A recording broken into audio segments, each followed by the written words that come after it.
ನಮಸ್ಕಾರ ಸ್ನೇಹಿತರೆ.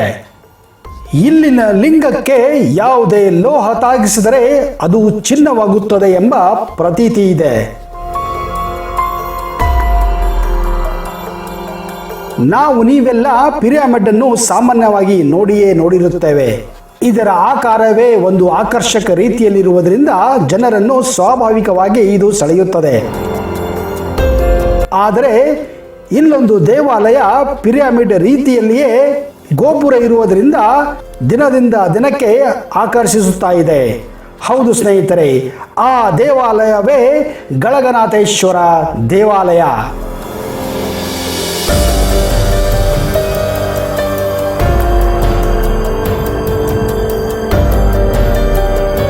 ಬನ್ನಿ ಸ್ನೇಹಿತರೆ, ಈ ದೇವಸ್ಥಾನದ ಹಲವಾರು ಕುತೂಹಲಕರ ವಿಷಯಗಳನ್ನು ಈ ವಿಡಿಯೋದಲ್ಲಿ ನಾನು ಹೇಳಕ್ಕೆ ಹೋಗ್ತಾ ಇದ್ದೀನಿ.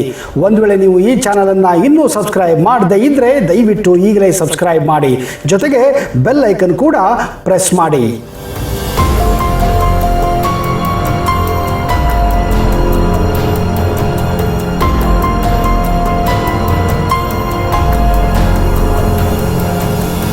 ಕರ್ನಾಟಕ ರಾಜ್ಯದ ಹಾವೇರಿ ಜಿಲ್ಲೆ ದಾರ್ಶನಿಕರ ಬೀಡು ಸ್ನೇಹಿತರೆ.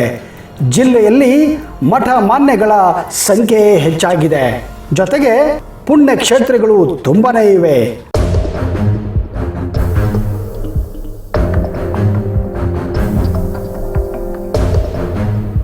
ಅಂತಹದರಲ್ಲಿ ಧಾರ್ಮಿಕ ಹಾಗೂ ಐತಿಹಾಸಿಕ ಎರಡು ಹಿನ್ನೆಲೆ ಹೊಂದಿರುವ ಅಪರೂಪದ ಈ ಕ್ಷೇತ್ರವೇ ಗಳಗನಾಥ.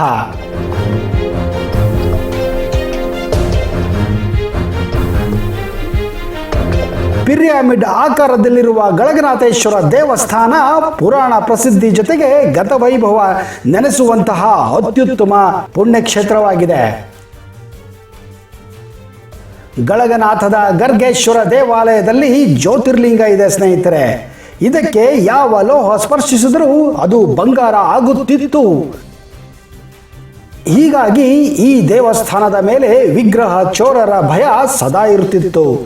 ಇದೇ ಕಾರಣಕ್ಕೆ ಅಲ್ಲೇ ತಪಸ್ಸುಗೈತಿದ್ದಂತಹ ಗರ್ಗ ಮುನಿಗಳು ಈ ಲಿಂಗಕ್ಕೆ ಗಳಗ ತೋಡಿಸುವ ಮೂಲಕ ರಕ್ಷಣೆ ನೀಡಿದರು ಎಂಬ ಪ್ರತೀತಿ ಇದೆ.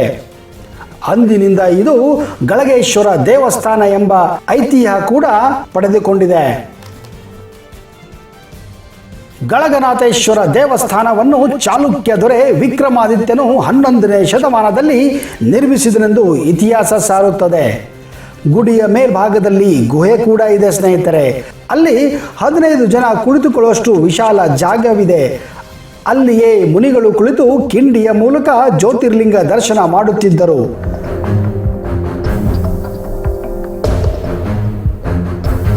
ಗಳಿಗ ಹಾಕಿದ್ದರಿಂದ ಅಭಿಷೇಕವಿಲ್ಲದೆ ಅಪಚಾರ ಆದಿತ್ತು ಎಂಬ ಕಾರಣಕ್ಕೆ ಗಳಗಕ್ಕೆ ರಂಧ್ರ ಮಾಡಿ ಈ ಮೂಲಕ ಅಭಿಷೇಕವನ್ನು ಕೈಗೊಳ್ಳುವ ಸಂಪ್ರದಾಯ ಇಲ್ಲಿಯೇ ಪ್ರಾರಂಭವಾಗಿದ್ದು,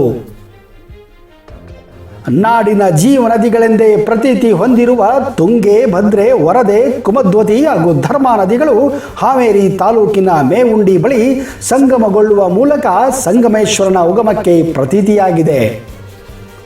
ಕೂಗಳತೆ ದೂರದಲ್ಲಿರುವ ಗಳಗನಾಥನ ಬಳಿ ಪವಿತ್ರ ಸ್ನಾನ ಮಾಡಿ ಗ್ರಾಮದ ಜನರು ಜ್ಯೋತಿರ್ಲಿಂಗ ದೇವಸ್ಥಾನಕ್ಕೆ ತೆರಳಿ ದರ್ಶನ ಪಡೆಯುತ್ತಾರೆ.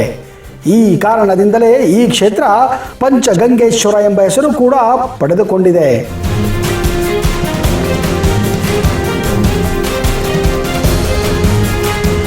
ಗಳಗನಾಥೇಶ್ವರ ದೇವಾಲಯ 28 ಮೀಟರ್ ಉದ್ದ ಹಾಗೂ 14 ಮೀಟರ್ ಅಗಲವಿದೆ. ಇದರ ಮೇಲ್ಛಾವಣಿಯನ್ನು 4 ಸುಂದರವಾದ ಸ್ತಂಭಗಳು ಅಂದವಾಗಿ ಎತ್ತಿ ಹಿಡಿದಿವೆ.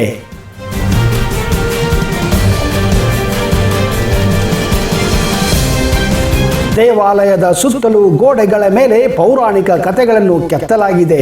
ಈ ದೇವಾಲಯದ ಕಟ್ಟಡದ ವಿಶೇಷವೇನೆಂದರೆ ಇದರ ಅಡಿಪಾಯ ಸ್ನೇಹಿತರೆ. ಇದರ ಆಕಾರ ಪಿರಮಿಡ್ನಂತಿದೆ.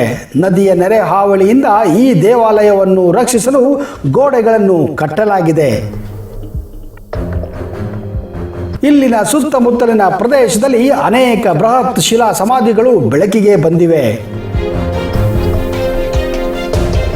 ದಕ್ಷಿಣ ಭಾರತದ ಅದರಲ್ಲೂ ಕರ್ನಾಟಕದಲ್ಲಿರುವ ಅತಿ ಸುಂದರ ಕೆತ್ತನೆಗಳ ದೇವಾಲಯಗಳಲ್ಲಿ ಒಂದಾಗಿರುವ ಗಳಗನಾಥೇಶ್ವರ ದೇವಾಲಯವು ತನ್ನ ಶ್ರೀಮಂತವಾದ ಹಾಗೂ ಅಷ್ಟೇ ಸೂಕ್ಷ್ಮವಾದ ಕೆತ್ತನೆಗಳಿಂದ ಪ್ರವಾಸಿಗರನ್ನು ಆಕರ್ಷಿಸುತ್ತದೆ.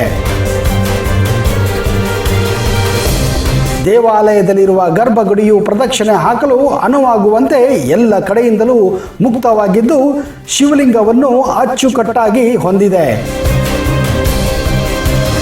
ದೇವಾಲಯದ ಒಳ ಗೋಡೆಗಳ ಮೇಲೆ ಹಲವಾರು ಶಿಲ್ಪಕಲೆಗಳನ್ನು ಮನೋಜ್ಞವಾಗಿ ಕೆತ್ತಲಾಗಿದೆ. ಅದರಲ್ಲಿ ಪಂಚತಂತ್ರದ ಕಥೆಗಳನ್ನು ಕೂಡ ವಿವರಿಸಲಾಗಿದೆ. ವಿಶೇಷವಾಗಿ ಶಿವ ತಾಂಡವ ಹಾಗೂ ಶಿವನು ಅಂಧಕಾಸುರನನ್ನು ಸಂಹರಿಸುವ ಪ್ರಸಂಗ ವಿವರಿಸುವ ಕೆತ್ತನೆಯ ಮನದಲ್ಲಿ ಹಾಗೆಯೇ ಉಳಿದು ಬಿಡುತ್ತದೆ ಸ್ನೇಹಿತರೆ.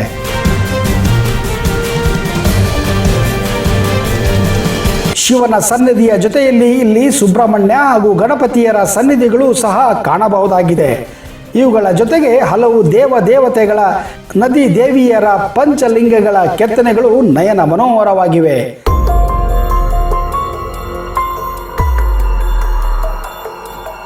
ಕಲೆಯ ಬಲೆಯಾಗಿ ಪತಂಗಗಳಂತೆ ಪ್ರವಾಸಿಗರನ್ನು ಆಕರ್ಷಿಸುವ ಗಳಗನಾಥವು ಹಾವೇರಿ ನಗರದಿಂದ ಕೇವಲ 45 ಕಿಲೋಮೀಟರ್ ದೂರದಲ್ಲಿದೆ. ಹಾಗೆಯೇ ರಾಣೆಬೆನ್ನೂರಿನಿಂದ ಸುಮಾರು 14 ಕಿಲೋಮೀಟರ್ ದೂರದಲ್ಲಿದೆ ಸ್ನೇಹಿತರೆ. ಈ ದೇವಾಲಯವನ್ನು ನೀವು ಗುತ್ತಲದ ಮೂಲಕ ಸುಲಭವಾಗಿ ತೆರಳಬಹುದು. ಖಾಸಗಿ ಆಟೋಗಳು ಹಾಗೂ ಬಸ್ಸುಗಳ ಸೌಲಭ್ಯ ಕೂಡ ನಿಮಗೆ ಸಿಗುತ್ತದೆ.